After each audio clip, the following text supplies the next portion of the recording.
रहीम। शुरू अल्लाह के नाम से जो बड़ा मेहरबान और निहायती रहम करने वाला है। तमाम हज़रात द्रूशी पढ़ लीजिए भाई। अल्लाहुम्मा सल्ली अला मुहम्मद व अला आलि मुहम्मद।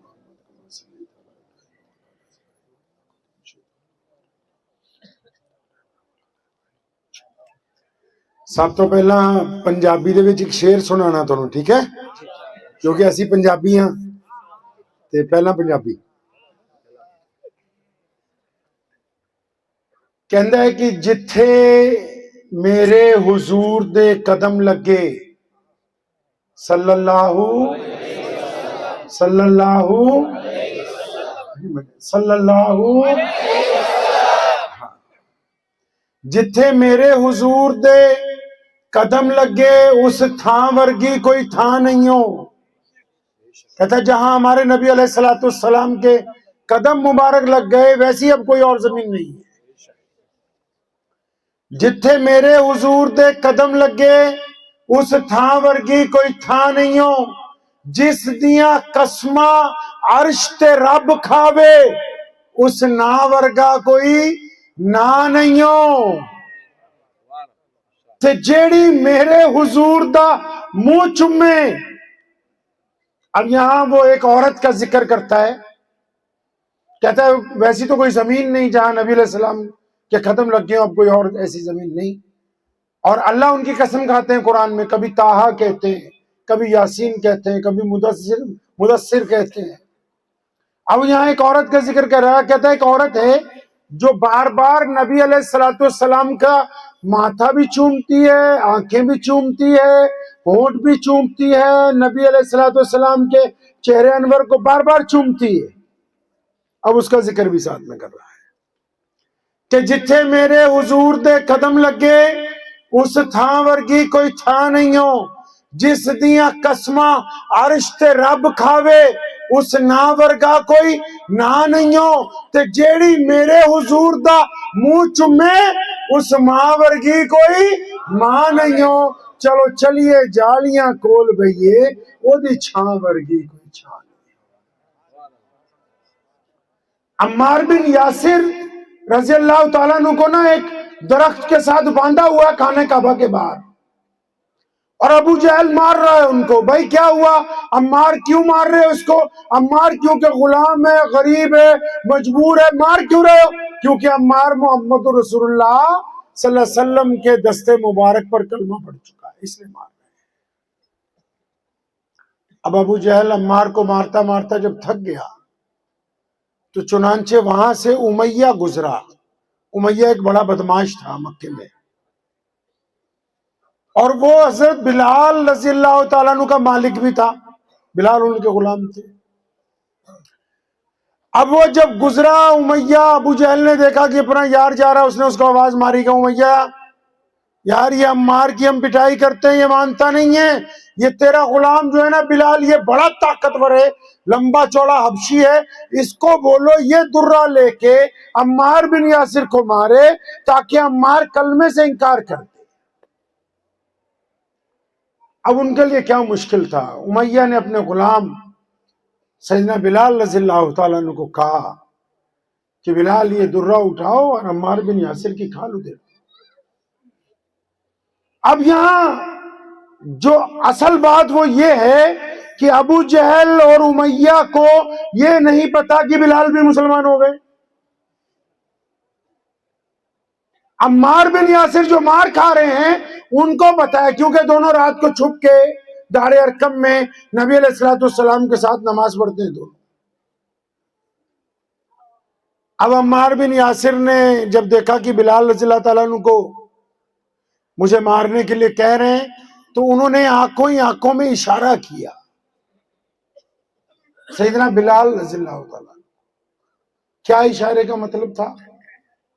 इशारे का मतलब ये था कि भाई कहीं आड़ मत जाना, ये जैसा कह रहे हैं वैसा करो, क्योंकि मैं तो फंस गया हूं। अब कम से कम तुम तो बच जाओ। बिलाल समझ गए उनका इशारा, आगे बढ़े। जमीन पर दुर्रा गिरा हुआ था, दुर्रा उठाया और हवा में तेज तेज लहराने लगे।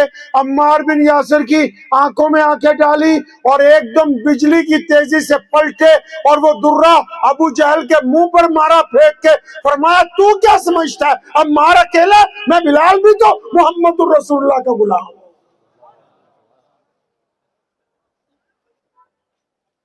अब इतना पता लगना था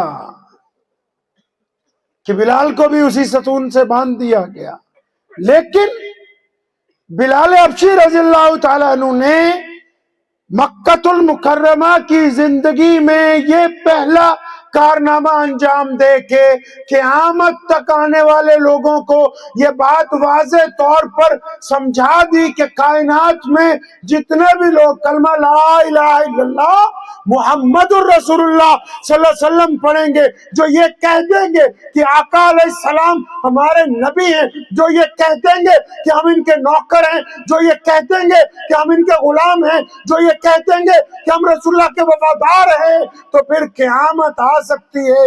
वो दोगलापन नहीं करेंगे, वो हर हालत में मुहम्मदुर रसूलुल्लाह के वफादार रहेंगे। अब बिलाल को पकड़ लिया जी, ओहो हमें तो पता ही नहीं था तू भी मुसलमान है। अब बिलाल के गले में रस्सी डाल दी, अब गली में उसको खींच रहे हैं, मक्कातुल मुकर्रमा के बच्चे उसको पत्थर मार रहे हैं। अब ये सिलसिला चल पड़ा, शाम को बिलाल को छोड़ते हैं, सुबह को फिर पकड़ लेते हैं। उनकी अम्मा रोज रात को उनके जख्मों पर मलहम लगाती। अचानक एक दिन जब शाम को घर पहुंचे तो अम्मा ने सैयदना बिलाल रज़ियल्लाहु अन्हु को कहा कि बेटा बिलाल, मेरे दिल में एक बात आई, क्यों ना हम मक्का छोड़ के चले जाएं, कि सब लोग तेरे पीछे पड़ गए। अब बिलाल रज़ियल्लाहु अन्हु क्योंकि हजरत मोहम्मद रसूलुल्लाह अलैहि सलाम के गुलाम हैं, उन्होंने अपनी अम्मा को गौर से देखा ना तो बात की गहराई तक पहुंच गए। ऐसे दोनों हाथों से अपनी माँ के कंधे पकड़े, कहने लगे मेरी प्यारी अम्मा, तू तो जानती है कि अगर हिजरत करनी हो तो पैसे चाहिए, सवारी चाहिए, ठिकाना चाहिए, जाना कहाँ है पता होना चाहिए। अम्मा जी एक बात मुझे सच सच बताओगी?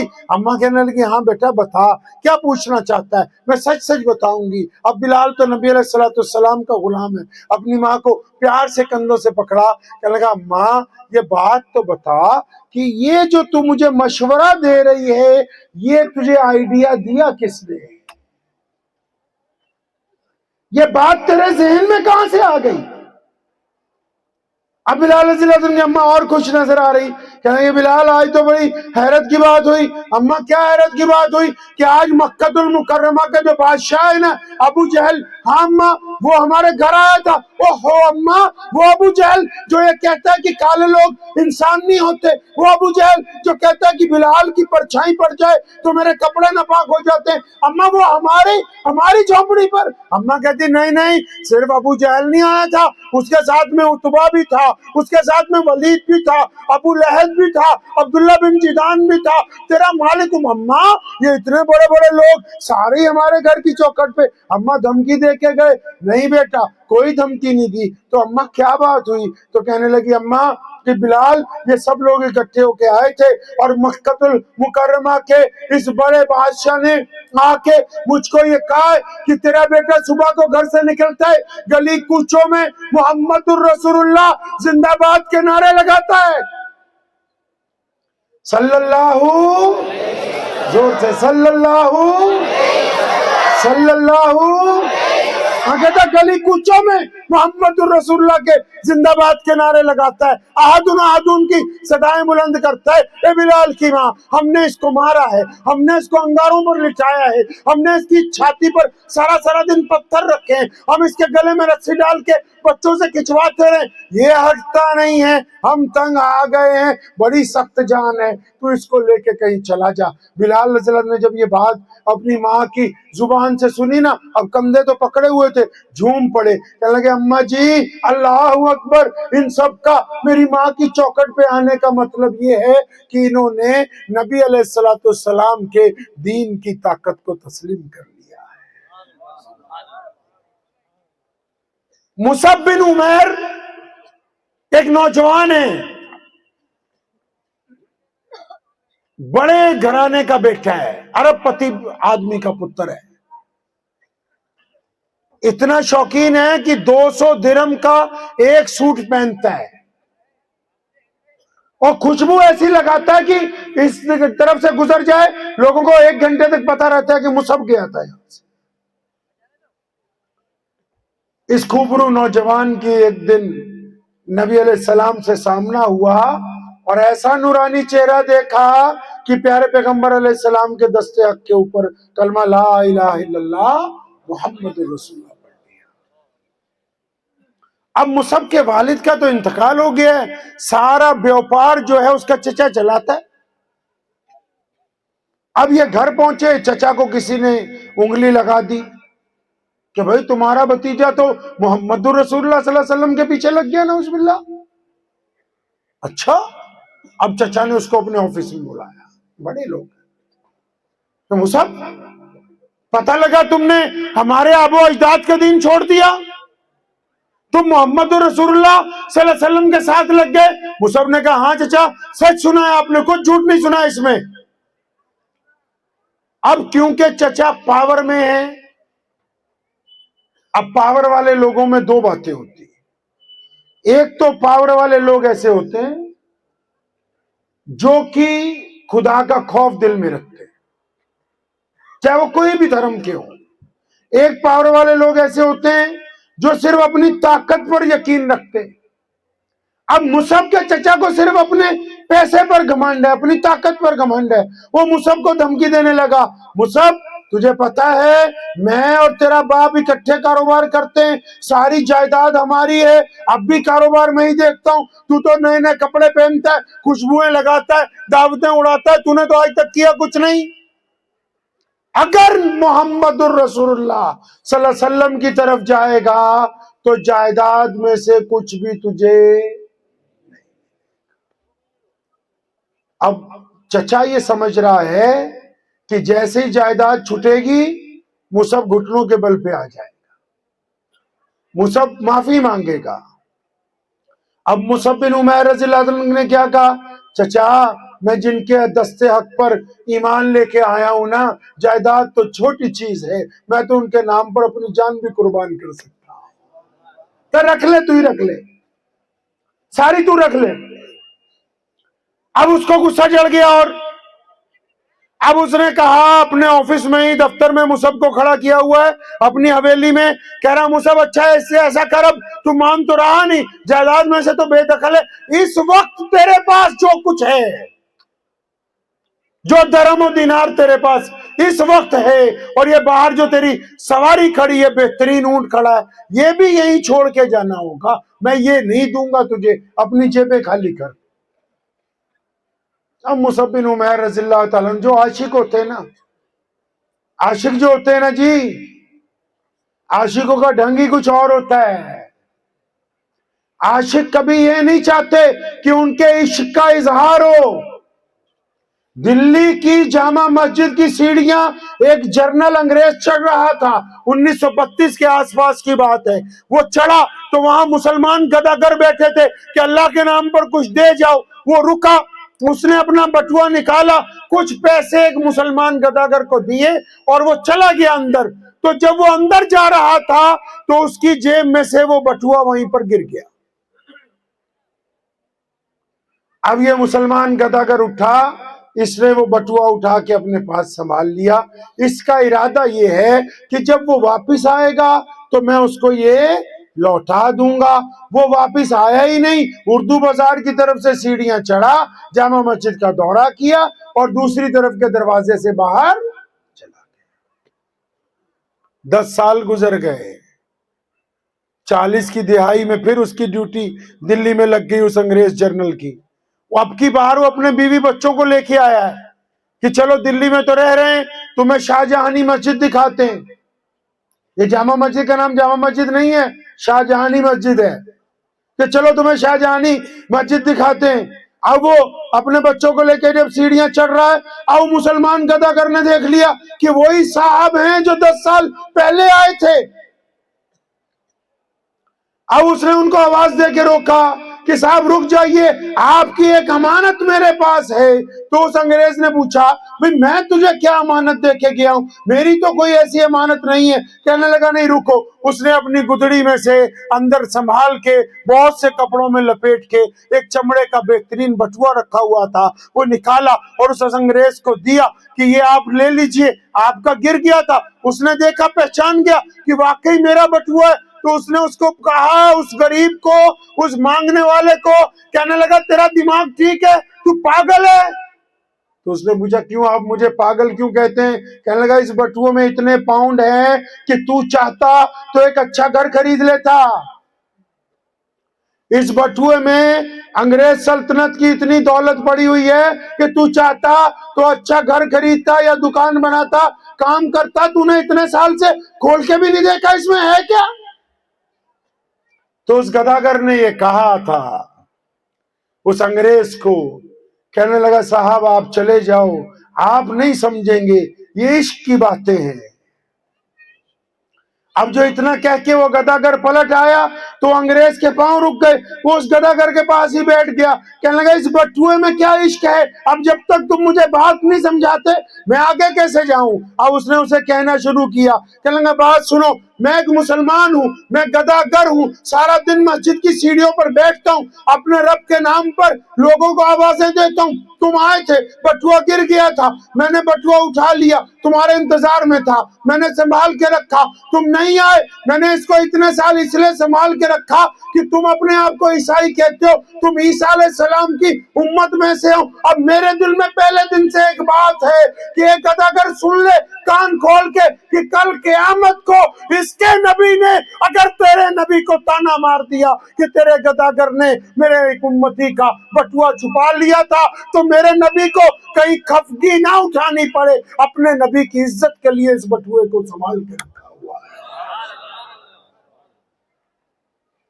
इश्क तो आज भी अदा होता है। ये अम्मार बिन यासिर और बिलाल रज़ियल्लाहु ताला अन्हु, मुसअब बिन उमैर जो इश्क दिखा रहे हैं, वो इश्क तो आज भी अदा होता है। अब मुसअब को, चचा को और गुस्सा आ गया, सब पैसे भी निकलवा लिए। अब मुसअब जब बाहर निकलने लगा, वो जलालत पर उतर आया। उसने मुसअब को इधर बुलाया, कहता इधर आ, ये जो कीमती कपड़ा पहना हुआ है, ये जो कीमती कुर्ता पहना हुआ है, ये हमारे पैसे का है।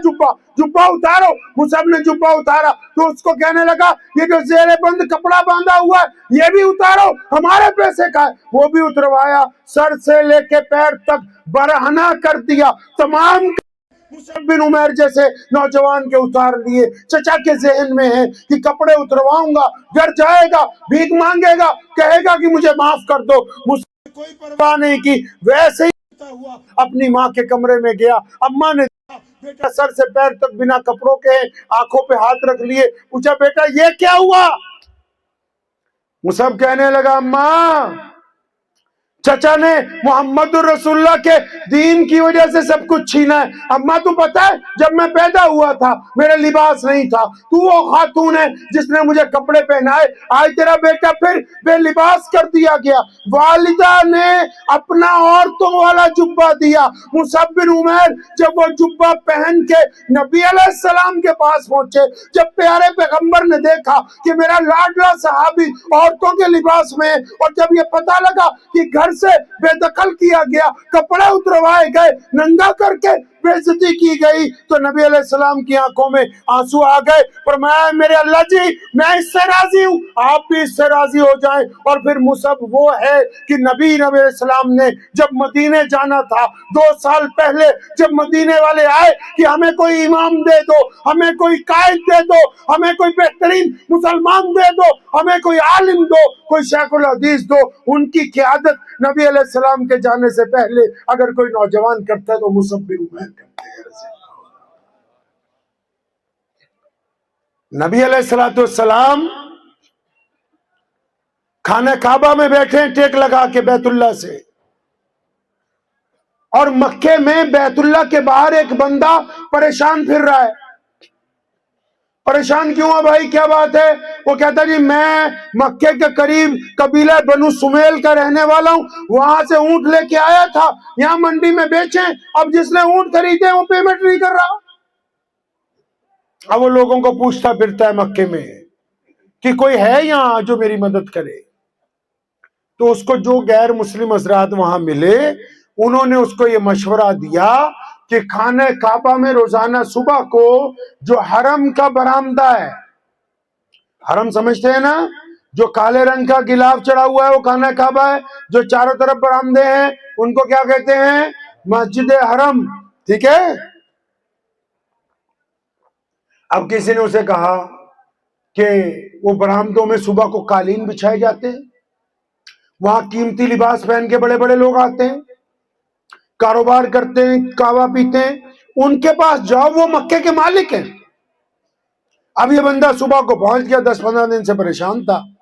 जब वहां पहुंचा तो उस वक्त उन लोगों की जो क़ियादत कर रहा था वो उमैया था। अब उमैया के पास जब ये पहुंचा, इसने कहा जनाब मैं मक्के के करीब के एक गांव का हूं, मैंने मक्के की मंडी में आके ऊंट बेचे, एक बंदे ने खरीदे, अब वो मेरे पैसे नहीं दे रहा, आप कुछ मेरी मदद करेंगे?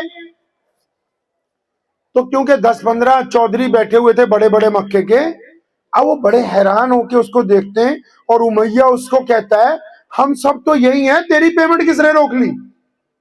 मतलब मेन बदमाश तो हम ही हैं भाई, हमारे अलावा मक्के में ऐसा कौन है?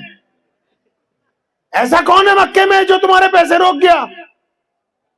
अब उस बंदे ने जब कहा ना जी, तो कहते उसका नाम बताओ किसने तेरे ऊंट ले लिए, पैसे नहीं दे रहा। उस बंदे ने कहा जी जिस बंदे ने मेरे ऊंट रख लिए उसका नाम तो अबू जहल है। अब जैसे आप हंसे वो भी सब हंसने लगे, ओहो ये तो हमारे ही बॉस का नाम ले रहा है, ये तो हमारे ही मालिक का नाम ले रहा है, बादशाह का। तो उमैया जो था ये नौजुबिल्लाह नबी अलैहि सलाम का बदतरीन दुश्मन था। तो इसके दिमाग में एक साजिश आई, इसने उस बंदे का हाथ पकड़ा और इसने नबी अलैहि सलाम खाना काबा से टेक लगा के बैठा करते थे। कहां? खाना काबा से कहां बैठते थे? टेक लगा के, जब नमाज से फ्री होते थे टेक लगा के नबी अलैहि सलाम बैठते थे। आपको ये बातें पता है? पहले सुनी ये बात? नहीं? अरे हाथ उठा के बताओ, सुनी कि नहीं? नहीं सुनी। यहां मौलवी की तनख्वाह क्या है, कुछ पता है आपको? क्या? 16। 15 को अगर 30 पे डिवाइड कर दे तो 500 रुपए दिहाड़ी हुई। मजदूर की क्या दिहाड़ी है? 600। मिस्त्री की 1000-1200। तो तुमने अपना मौलवी उससे भी नीचे रखा हुआ है। तो दीन किसने समझाना? मोबाइल कंपनी का चाहिए, गाड़ी कंपनी की, कपड़े कंपनी के हैं जी, और दीन बोले हम सभी मुफ्ती है। केला बेचने वाला भी फतवा दे रहा है, पान वाला भी फतवा दे रहा है, डॉक्टर तो बोलता है मैं शेखुल हदीस हूं, और इंजीनियर बोलता है मैं मुफ्ती हूं, और जो ट्रस्टी है वो तो कहते हैं हम बड़े मुफ्ती हैं शूरा के। सदर कहता है मुझे ज्यादा दीन पता है। ये मजाक में नहीं कह रहा, मैं आप लोगों को ये समझा रहा हूं कि आपने अपने इमाम को इतना नीचे रखा है कि उसके पास फुर्सत ही नहीं है कि या तो 10,000 में बच्चे पाले या सीरतुन नबी की किताबें ले आए खरीद के और आपको हुज़ूर सल्लल्लाहु अलैहि वसल्लम की जिंदगी सुनाए। शादियों में बर्बादी के लिए पैसा है, गाड़ियों में बर्बादी के लिए पैसा है, अपने औलमा की खिदमत के लिए। ये तो बीच में बाद में इसलिए ले आया ताकि आपको ये अंदाजा हो कि जहां से दीन आना है, सीखना है, हम उनके पास ही नहीं जा रहे फुर्सत में, ना उनके पास बैठ रहे हैं, ना उनको ये कह रहे हैं कि हजरत कोई नई किताबें सीरतुन नबी की आई हो, हम सेट खरीद देते हैं। तो जो किताब तो है वो 1 रुपए की तो आएगी नहीं, या 50,000 का सेट होगा, या बैरूत से मंगाएंगे, या कम से कम सऊदी अरब से मंगाएंगे। क्या बड़े बड़े सेट जो है वो कम से कम 30-30, 40-40 हजार के हैं। बोले नहीं, हमें किताबों की जरूरत नहीं है, एडिडास की जूती पहननी है जो 20-22 हजार की आती है, तो जूतियों की जरूरत है, किताबों की। ये बीच में गुफ्तगू